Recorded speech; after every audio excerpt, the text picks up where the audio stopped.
I beg to move a motion for a resolution of Parliament to authorize government to borrow up to euros equivalent of $988,988,556 from Stanbic Bank for the Umeme Limited buyout. I beg to move.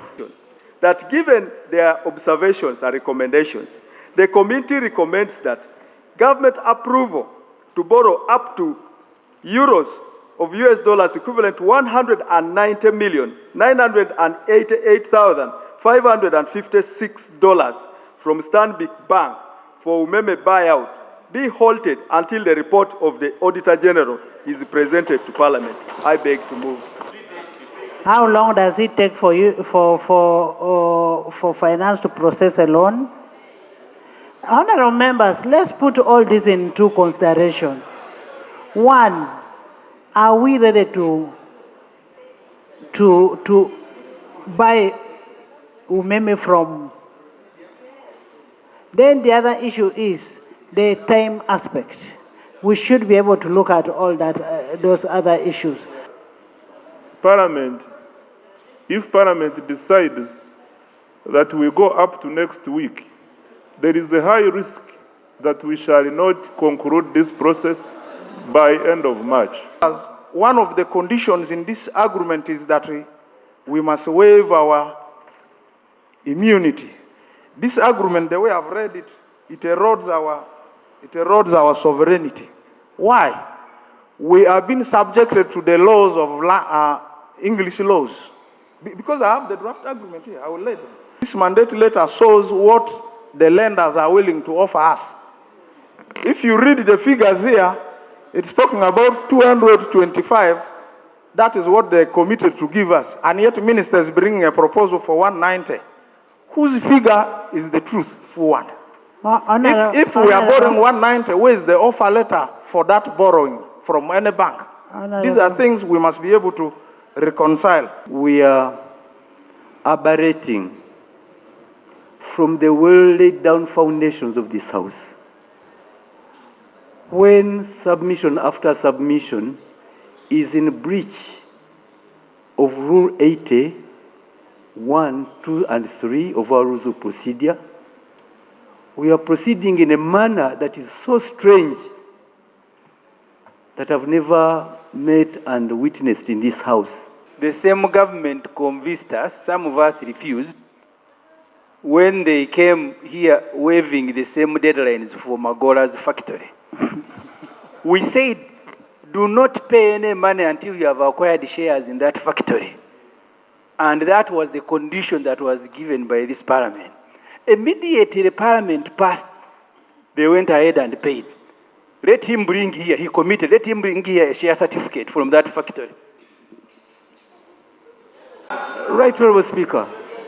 The discrepancy between 120 to 190 million US dollars is too huge for us to handle in a proper way. Can we respect our rules and then they will guide us at the exact amount when it is due, well audited, then we'll proceed. Right, Honorable Speaker, I'll rise to support, but let us really be fair to ourselves and the country. Thank you. Today is 20th.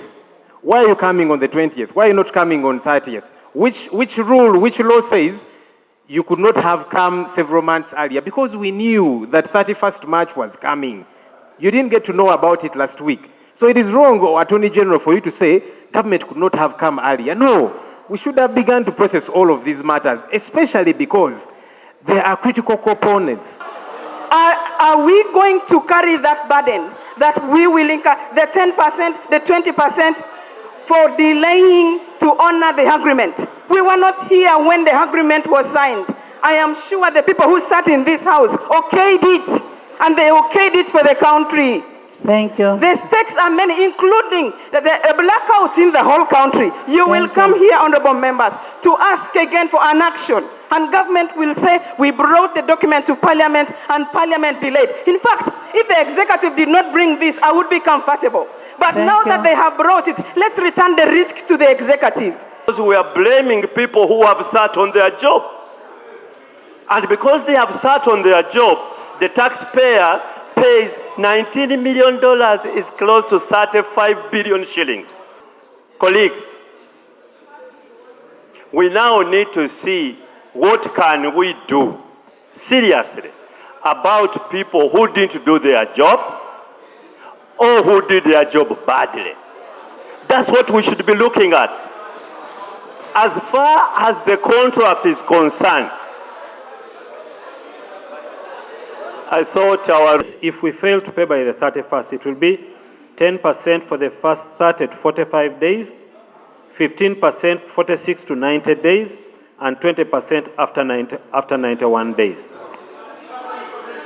I rise to move a motion for a resolution of Parliament to support the deployment of the Uganda People's Defence Forces in the Republic of South Sudan under the Memorandum of Understanding on Defence Cooperation and the Status of Forces Agreement executed between the Republic of Uganda and the Republic of South Sudan. His Excellency Salva Kiir Mayardit, the President of the Republic of South Sudan, requested His Excellency Yoweri Kaguta Museveni, the President of the Republic of Uganda, for urgent military support in order to avert a potential security catastrophe in South Sudan. Kibadde kyaba mafia. Etteeka ligamba nti gavumenti wewe egenda okutwala amagye ga Uganda ebweru ejja neesaba olukusa mu Parliament. Bwe tubeera tulumbiddwa nga tewaliwo obudde n'egenda ng'erumba omulabe n'emutuusa mu nsi endala ejja neesaba Parliament kye bayita ratification.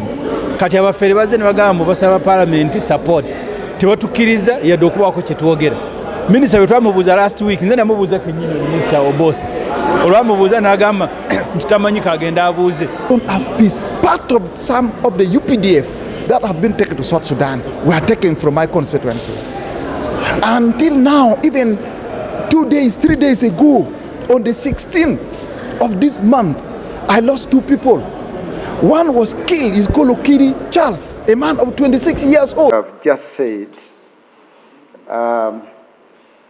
we Consideration informed to the NDP 4 that has just been. The other paper. I'm going to give you after this one. Was for borrowing and the other was for guaranteeing. The 2 items will be Constitution of Republic of Uganda and Rule 155 of the Rules of Procedure, session of UDB. And in the capitalization of UDB, Madam Speaker and colleagues,